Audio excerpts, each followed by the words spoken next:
இந்த வீடியோல 2 dress customisation பார்க்கலாம். 2மே இந்த சாரீலேருந்து கஸ்டமைஸ் பண்ணதான். பிளாக் கலர் சாரீல ஒரு ட்ரெஸ்ஸும், இந்த ப்ளூ கலர்ல ஒரு ட்ரெஸ்ஸும் ஸ்டிச் பண்ணியிருக்கேன். பிளாக் கலர் ட்ரெஸ்க்கு என்னென்ன டீட்டெயில்ஸ் ஆட் பண்ணியிருக்கோன்னு பார்க்கலாம். 2 மெட்டீரியலுமே சாஃப்ட்டான ஜார்ஜெட் மெட்டீரியல். இதுக்கு வந்து நைஃப் ப்ளீட் கேட்டிருந்தாங்க. ஸோ சின்ன சின்னதா நைஃப் ப்ளீட் எடுத்து நான் வந்து ஸ்கர்ட் போர்ஷன ஃபினிஷ் பண்ணிக்கிட்டேன். அதுக்கப்புறம் நெக்குக்கு வந்து ஃப்ரண்ட் நெக்குக்கு ஸ்டார் நெக்கும், பேக் நெக்குக்கு யூ நெக்கும் கொடுத்து நான் ஃபினிஷ் பண்ணியிருக்கேன்.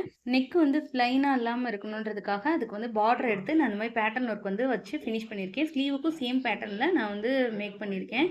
அது மாதிரி ஃபேன்சி பட்டன் வந்து சென்டரில் வச்சு ஃபினிஷ் பண்ணியிருக்கு. ஸ்லீவில் வந்து சின்னதாக 2, 3 ப்ளீட்ஸ் மட்டும் வர மாதிரி குட்டி பஃப் வந்து வச்சிருக்கு. இது வந்து பஃப் ஸ்லீவ் மாதிரியும் இருக்காது, சட்டிலான ஒரு பஃப் வந்து இந்த ட்ரெஸ்க்கு வந்து நான் மேக் பண்ணியிருக்கேன். இந்த ட்ரெஸ் எப்படி இருக்குன்னு கமெண்ட் பண்ணுங்கள். ப்ளூ கலர் ட்ரெஸ்க்கு வந்து அதுலேயும் சின்ன பஃப் வந்து கொடுத்துருக்கேன். ஃப்ரண்ட்டுக்கு வந்து யூனெக்கும் பேக் வந்து பானைக்கும் வச்சு ஃபினிஷ் பண்ணியிருக்கு. இந்த ட்ரெஸ்க்கு வந்து செமி சர்க்குலர் வந்து போட்டு நான் ஃபினிஷ் பண்ணியிருக்கேன். அது மாதிரி கிரேப் லைனிங் கம்ப்ளீட்டாக யூஸ் பண்ணியிருக்கு. 2 ட்ரெஸ்ஸும் இந்த மாதிரி நீட்டாக ஸ்டிச் பண்ணி பேக் பண்ணி கஸ்டமருக்கு கொரியர் பண்ணிவிட்டேன். இந்த மாதிரி கஸ்டமைசேஷன் வீடியோ உங்களுக்கு பிடிக்கும்னா நம்ம சேனலை ஃபாலோ பண்ணுங்கள். உங்களுக்கும் கஸ்டமைஸ் பண்ணணும்னா மேலே இருக்க நம்பருக்கு டிஎம் பண்ணுங்கள். தேங்க்யூ.